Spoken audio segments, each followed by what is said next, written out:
With new titles coming out all the time, there are a ton of different games to choose from. But in spite of this, a whole lot of gamers stick to 2 or 3 games, and if they do occasionally try a new game out, they'll always go back to the ones they're most familiar with. So obviously the question is, why? Let's dig a little deeper and find out why we keep playing the same 3 games over and over and over again. Now to start, I think this question is a little more complicated than one might think. First off, there's a big difference between single player and multiplayer games, so we can easily compare one game type with the other and come to conclusions like, oh well, people don't have much time to play games these days and single player games are narrative driven, so obviously multiplayer games win because you can hang with your homies and have fun for hours and hours. So we can totally spend the next few minutes comparing single player games with multiplayer, but let's split this video into 2 parts for each type of player. And yes, you can totally be both. It's just even more reason for you to stick around. So let's begin with Part 1. The single player game. Ah yes, before the internet ruined everything and people started to suffer from malnutrition from becoming addicted to online gaming, there was the noble single player game. Now personally, it is easier to jump from single player game to single player game, what with each game being different and all, but that said, there are a handful of games I have played not just once or twice, but numerous times. It started when I was, I don't know, 6 or 7, and I played Teenage Mutant Ninja Turtles 3: The Manhattan Project over and over again. Like, it was a daily thing for me to play and probably finish the game, unless I'm misremembering. Also, I didn't actually know the name of the game until about 5 seconds ago when I looked it up because I just knew it as The Turtles game when I was but a wee sprout. Why did I play it on a daily basis? It may be my neurodivergence. It's probably that. But honestly, I was obsessed with the Ninja Turtles as a kid. I mean, I still am in my own special way. But yes, TMNT lunchbox, TMNT action figures, TMNT jacket which I would wear daily to school even if it didn't smell good and it was hot out. TMNT everything, forever. So that may explain my somewhat ritualistic devotion to TMNT3 TMP. That's what I'm calling it from now on. But from what I remember, I just absolutely loved the game, loved the music, the bosses were just awesome, and like one of Pavlov's dogs, I just kept on salivating when that 8-bit console of mine started up. My little brain was just swimming with dopamine, and I couldn't get enough of it. Then I grew up a bit, and I got to play Half-Life. How many times have I played Half-Life, and more recently Black Mesa? I don't even know, but not as much as TMNT3 TMP. Nothing will ever top that. And again, why did I play Half-Life over and over again? I just love the story, I love the enemies, I love the dialogue, and love fighting those damn soldiers. Seriously, how was the AI so good? And it still is. I actually don't know any FPS game that can top Half-Life in terms of narrative and replayability. Black Mesa as a location is amazing. That level with the cliffs always makes my hands sweat no matter what, and getting turned into Swiss cheese by an Apache gunship is just something that can't be beaten. I could go on and on about Half-Life, but I think you get the idea. The experience and narrative is so good and unique that every single time I play it, it feels like it's the first time. How is that even possible? Like Metallica's Ride the Lightning, Half-Life, and now Black Mesa will never not be worth playing over and over again. Last on my list of games I played multiple times is the original Dead Space. I guess a lot of what I said about Half-Life applies here, but I think the combat, sound design, and the boxy feeling in dimly lit corridors of the Ishimura are just embedded in my brain. Okay, Dead Space does have New Game Plus, so that probably contributed to some replays, but I even started the game from scratch after that. As is the case with Half-Life, Dead Space is just one of those games that I can play again and again. I think it gives me the same kick as rewatching John Carpenter's The Thing, which also inspired Dead Space. I honestly think there are just things about some single-player games that are so transcendent, if you will, that they can just be played and replayed almost infinitely. Please tell me I'm not the only one who's done this. Please!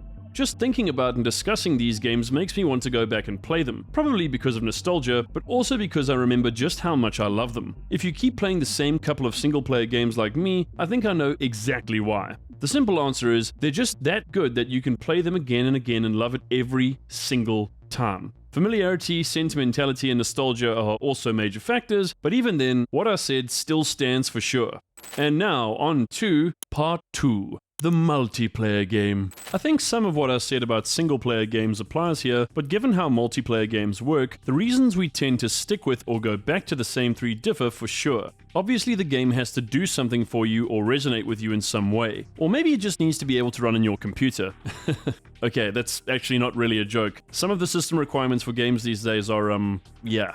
Anyway, multiplayer games work really well because in most cases, you can quickly jump into a game, play a round or two, and then quit and go back to whatever you were doing. Let's face it, for a lot of people, time is a very rare commodity. In this way, gaming is something of a luxury. You have half an hour left of your lunch break? Awesome. Quickly hop into Counter-Strike and play a round of deathmatch or casual for a few minutes. Got a little time before bed? A quick multiplayer game is definitely doable. Pro tip, this is actually a really good way to not go to bed at all.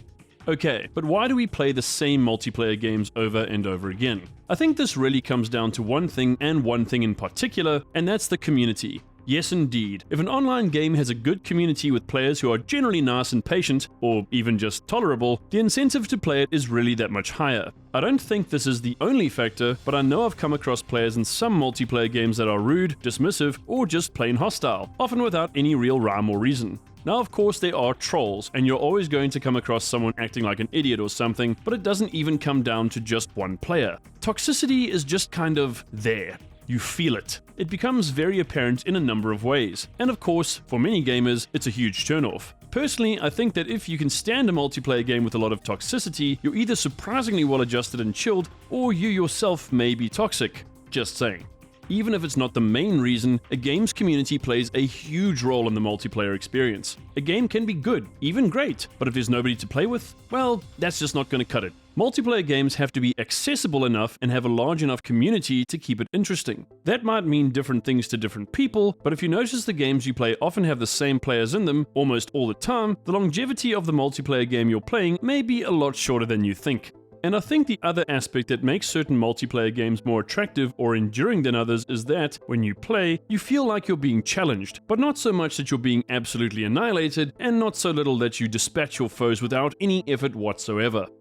I also think there's something to be said for a game's uniqueness and culture, which might even encompass its community. A lot of multiplayer games are popular because they're unique, fun, and highly accessible. A prime example is Among Us. In principle, it's an extremely basic game from a graphical perspective, but the fact that you can play it on a mobile device and don't need an insane rig to make sure the game runs at 1000 frames a second means that just about anyone can download and play it. Admittedly, the game's popularity has declined somewhat since it peaked in 2021, but there are still millions of players all around the world who continue to enjoy it. But for what you might consider serious multiplayer gamers, gameplay, variety, amazing performance, custom skins, and so on are what make a multiplayer game so great. Probably one of the best examples, even though I know many of you hate it, is Fortnite. Like it or not, this online third-person battle royale has generated billions of dollars in revenue for Epic Games and has something like 500 million registered users. Each new season brings new features and collaborations, there are updates pretty much every week, and the gameplay is fast and frenetic. And something about the game's overall aesthetic just seems to appeal to almost everyone, especially dudes aged between 18 and 24, which make up well over 60% of the game's player base, at least if stats provided by Rohit Shawale of Demand Sage are correct. Also, this data is from 2018, so this very well may have changed since then. Anyway, what can I say? If the kids like it, the kids like it. Generally, if a multiplayer game appeals to both younger people and adults, then the chances of it being enjoyed by way more people is a lot higher. Minecraft, Rocket League, Fortnite, Roblox, and Among Us are just a couple of examples. They may not be your cup of tea, of course, but they are popular, and a lot of players only play one or some of these games day after day after day. If you can hook an audience and keep providing them with enough new content to keep them interested, or at least allow them to experiment and expand endlessly, such as in Minecraft and Roblox, then you really do have a winning formula.